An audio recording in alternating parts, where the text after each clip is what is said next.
John chapter 11. Now a man named Lazarus was sick. He was from Bethany, the village of Mary and her sister Martha. This Mary, whose brother Lazarus now lay sick, was the same one who poured perfume on the Lord and wiped his feet with her hair. So the sister sent word to Jesus, "Lord, the one you love is sick." When he heard this, Jesus said, "This sickness will not end in death. No, it is for God's glory, so that God's Son may be glorified through it." Jesus loved Martha and her sister and Lazarus. Yet, when he heard that Lazarus was sick, he stayed where he was 2 more days. Then he said to his disciples, "Let us go back to Judea." "But Rabbi," they said, "a short while ago the Jews tried to stone you, and yet you are going back there?" Jesus answered, "Are there not 12 hours of daylight? A man who walks by day will not stumble, for he sees by this world's light.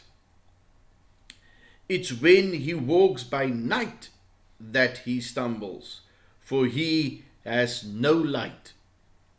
After he had said this, he went on to tell them, "Our friend Lazarus has fallen asleep, but I am going there to wake him up." His disciples replied, "Lord, if he sleeps, he will get better." Jesus had been speaking of his death, but his disciples thought he meant natural sleep.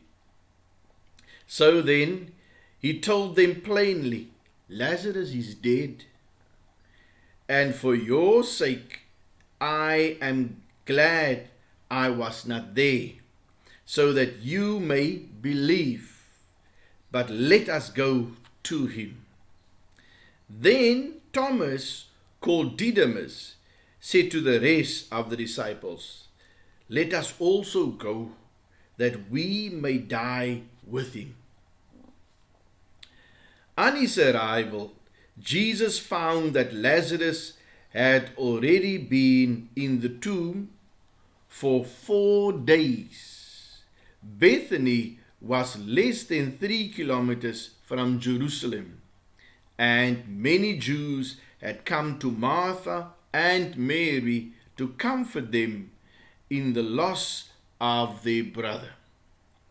When Martha heard that Jesus was coming, she went out to meet him, but Mary stayed at home. "Lord," Martha said to Jesus, "if you had been here, my brother would not have died.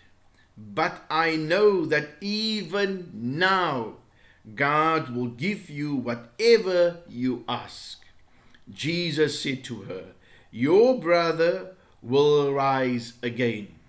Martha answered, "I know he will rise again in the resurrection at the last day." Jesus said to her, "I am the resurrection and the life.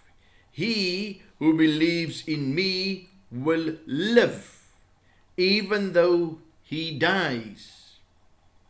And whoever lives and believes in me will never die.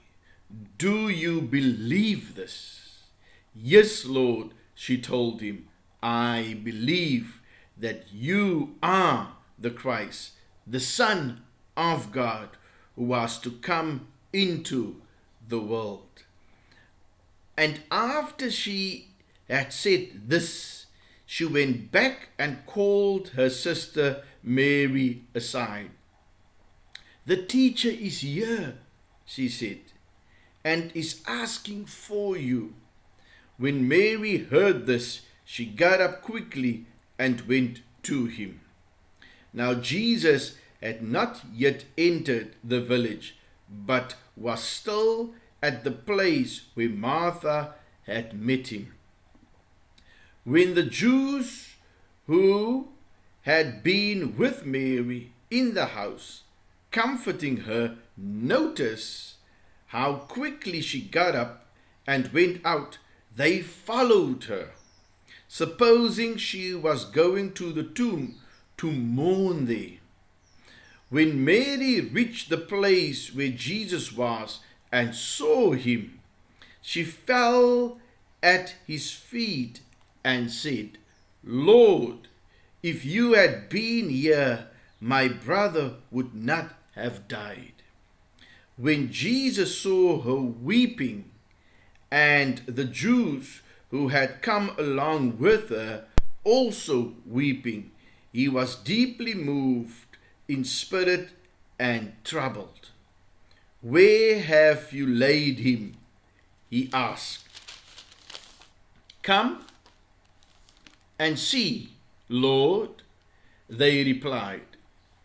Jesus wept. Then the Jews said, "See how he loved him." But some of them said, "Could not he who opened the eyes of the blind man have kept this man from dying?" Jesus, once more deeply moved, came to the tomb. It was a cave with a stone laid across the entrance. "Take away the stone," he said. "But Lord," said Martha, the sister of the dead man, "by this time there is a bad odor, for he has been there 4 days."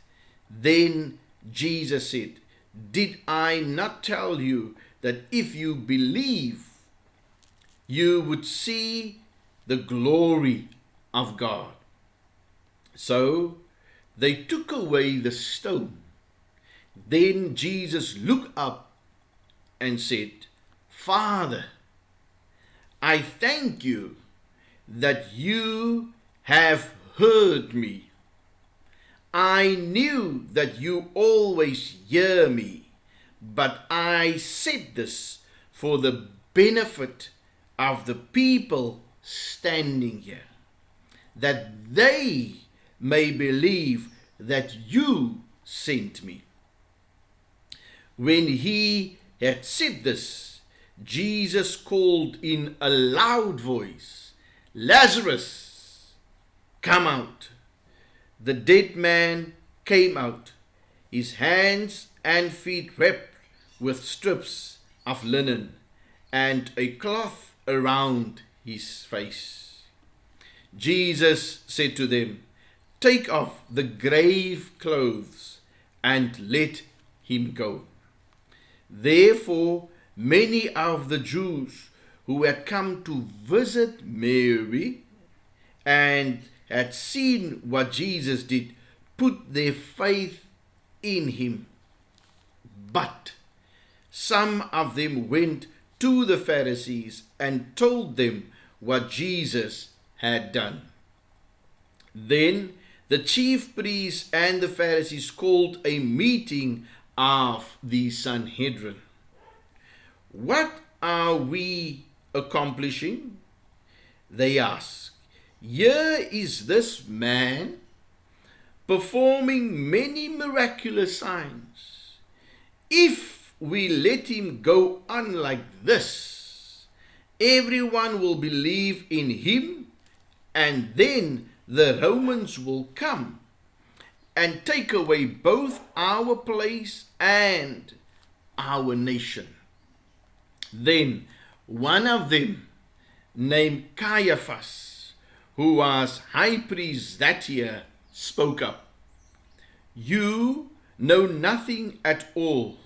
You do not realize that it is better for you that one man die for the people than that the whole nation perish. He did not say this on his own, but as high priest that year, he prophesied that Jesus would die for the Jewish nation, and not only for that nation, but also for the scattered children of God, to bring them together and make them one. So, from that day on, they plotted to take his life. Therefore, Jesus no longer moved about publicly among the Jews.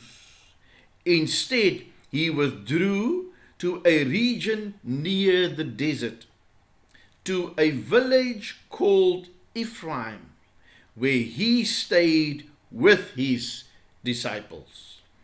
When it was almost time for the Jewish Passover, many went up from the country to Jerusalem for their ceremonial cleansing before the Passover.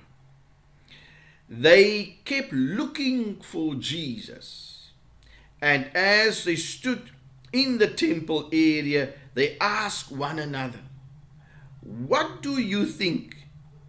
Isn't he coming to the feast at all?" But the chief priests and Pharisees had given orders that if anyone found out where Jesus was, he should report it so that they might arrest him.